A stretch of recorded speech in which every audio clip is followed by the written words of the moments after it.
La conversa d'avui entre l'alcaldessa de Barcelona i el conseller de Justícia és de cortesia, sense interès, perquè ja ho tenen tot parlat. Com també deien que ho tenien tot parlat i planificat altres governs municipals i autonòmics de mandats i legislatures anteriors. I malgrat protocols i reunions, la Model encara està oberta. El primer acord per al trasllat de la Model es remunta al 2001. Artur Mas, aleshores conseller en cap, va acordar amb l'exalcalde Joan Clos tancar la presó el 2006. S'hi havien de fer un parc, oficines, un hotel i equipaments i mantenir els centres oberts que hi havia a la Model, a Bat-ras i a la Trinitat. El 2006, però, no es va tancar la Model. Se'n va acordar una nova data que tampoc no es va complir. No va ser fins al 2009 quan van aparèixer les primeres imatges virtuals de la nova presó a la Zona Franca i al cap d'un any se'n tenia ja la maqueta. El principi de la fi de la presó Model.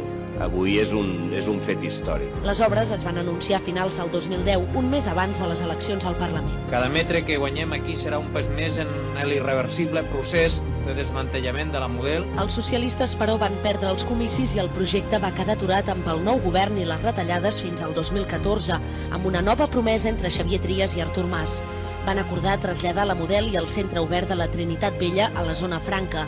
L'Ajuntament, però, havia de pagar uns 30 milions d'euros per construir un d'aquests equipaments i cobrar-ne després el lloguer a la Generalitat. La sensació que teníem és que ens anem tirant la pilota uns als altres i això va durant i no s'acaba mai, doncs ara s'acaba. El trasllat de la Model, i de Trinitat també, no cal dir-ho, va de debò. Encara no va ser, però, la definitiva.